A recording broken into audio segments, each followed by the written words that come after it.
Nothing should last this long with foundations this cracked. How can a power keep moving forward when everything around it is already calculating its fall? Ardashir closes his fingers around the hilt of his sword. In front of him, a Roman soldier is dying in the dust. This is not a battle. It is an answer. And Rome, for the first time, does not understand. Ardashir is king of Persis. He dismounts, touches with his foot a fallen Roman standard. The cloth is heavy, dirty, covered with a foreign dust. He raises his head, searches for the line of the horizon. He does not see Rome there, only a void to be filled.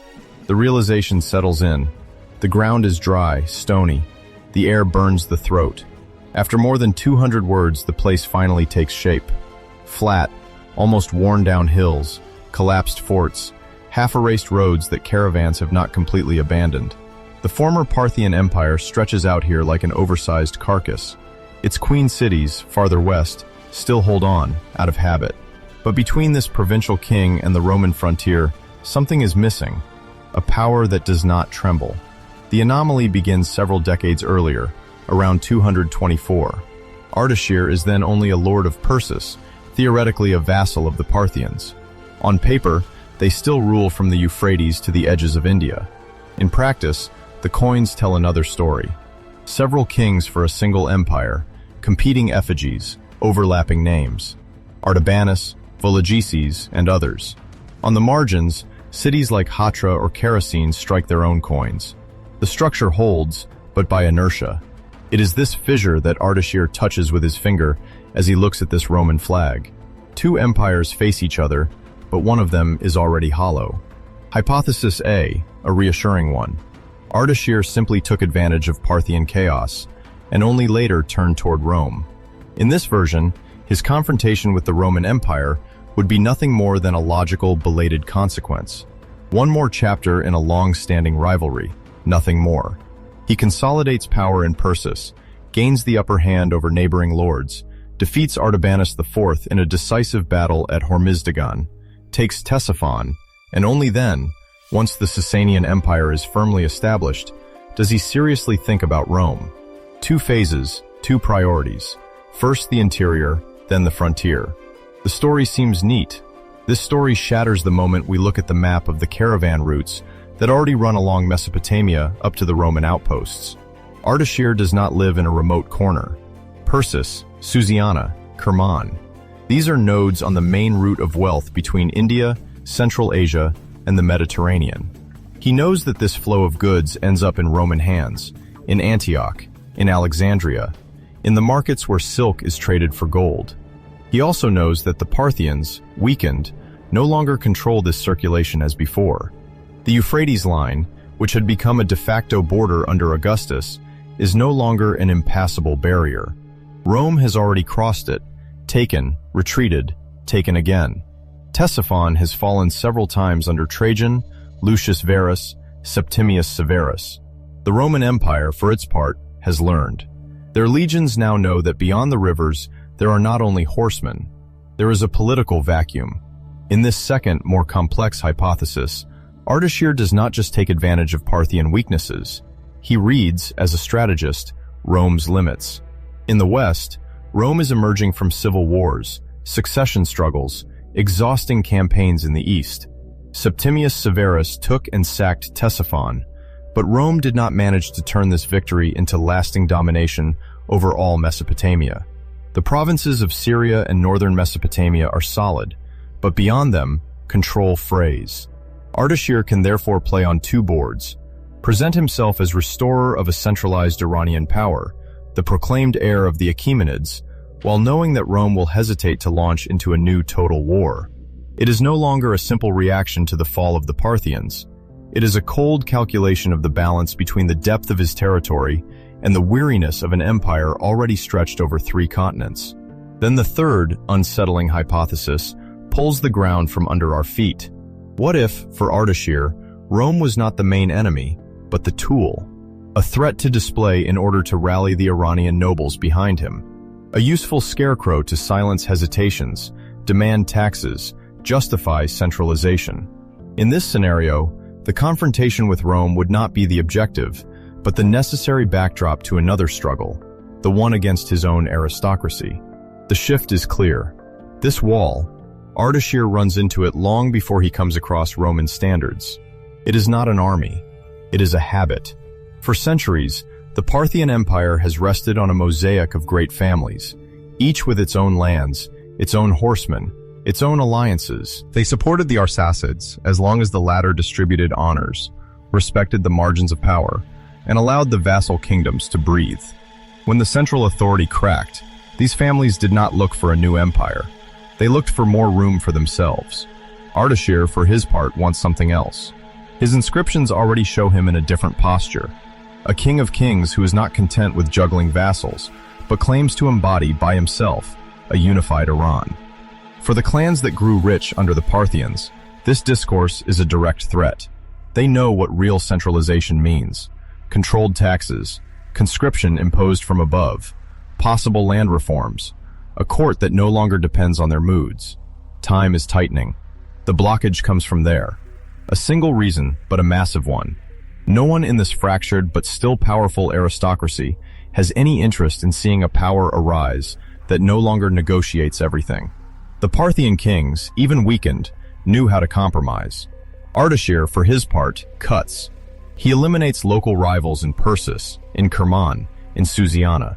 Each military victory costs him a little more political capital with the great nobles.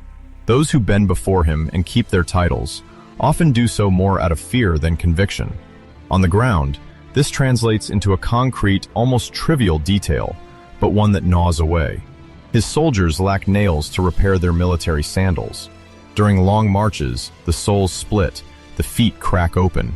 The local nobles, who control the workshops, the artisans, the supply routes, do not send all they could provide. Not enough leather, not enough iron, not enough pack animals. Nothing that would justify an open revolt, but enough to slow things down, to wear out the men, to remind Ardashir silently that, without them, his armies will not cross the rivers. The king of Persis thus learns to govern while advancing on wounded feet, both literally and figuratively. His troops win battles, but lose strength at every stage. At Hormizdagan, against Artabanos IV, the victory is clear, almost dazzling. The last great Parthian king dies on the field. Arsacid authority collapses. Ardashir enters Ctesiphon and takes the title of King of Kings of Iran. On the reliefs carved at Naksh-i-Rostam, he has himself depicted receiving the royal ring from the hands of Ahura Mazda. The image is clear, no longer a king among others, but a single center. Yet behind the triumphant stone, the same aristocrats are calculating. They have lost an Arsacid, found a Sasanian. But their logic has not changed. The crushing of the Parthians has not abolished the old system.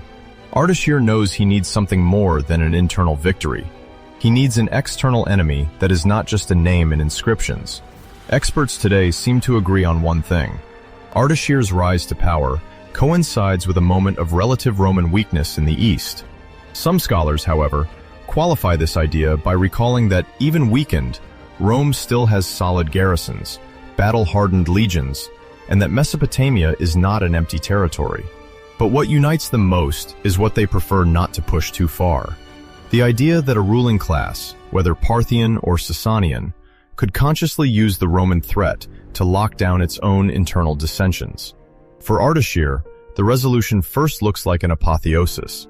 He believes he is standing against Rome as the equal of an empire that has already confronted and worn down the Parthians.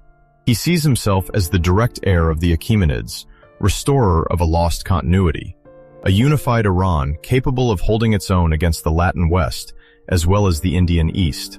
The taking of Ctesiphon, the crushing of Artabanos, his coronation at the head of a new Sasanian empire seem to confirm this image. The reliefs, the titles, the inscriptions build a narrative in which everything converges toward him. In this mirror, Rome appears as the natural, almost necessary adversary that comes to give meaning to his victory over the Arsacids. What he discovers as he advances toward the frontier is much duller. He does not find a Roman block, but lines of small forts, garrisons capable of retreating, waiting, returning. Rome does not need to win everything. It has to hold points, rivers, roads. Ardashir, for his part, must constantly prove that he can impose his authority over entire regions, over nobles who have not forgotten 5 centuries of Parthian room for maneuver. His first illusion collapses there.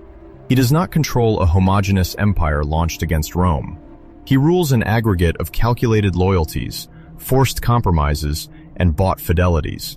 When he looks at the Roman bank of the Euphrates, it is not a duel he sees, but a field of forces. To the west, legions that can be relieved, resupplied, supported by the sea, by Egypt, by Asia Minor.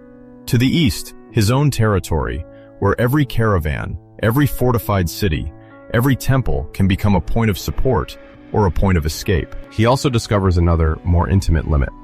Rome does not need to confront him head-on to reach him. It can support local kings, play contenders against one another, recognize or refuse an Armenian sovereign, open or close certain trade routes. The emperor who sits at the other end of the world can influence, without moving, the weight of the coins minted in Persis. The clash Ardashir imagined as a clear shock turns into a succession of indirect gestures, slow signals, delayed responses.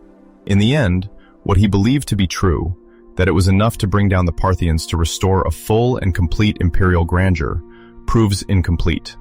He does not hold in his hands an unlimited Iran, but a hemmed-in territory, as much by Rome as by his own elites. The Achaemenid heritage, he claims, is not a return, but a useful fiction.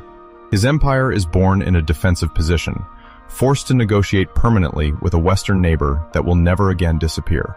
The brutal question remains hanging over him. Has he really founded an empire, or only invented a new way of holding out under siege on a continental scale? Evening falls on a silent camp. The soldiers' sandals, lined up near the fire, show rough stitching, holes patched with makeshift straps. A Roman standard, poorly washed, dries on a rope, its faded colors turning dusty gray. Farther away, a caravan passes, its little bells muffled by the wind, indifferent to the banners. Under Ardashir's tent, a parchment map slowly warps, its edges curling inward. The leather stiffens,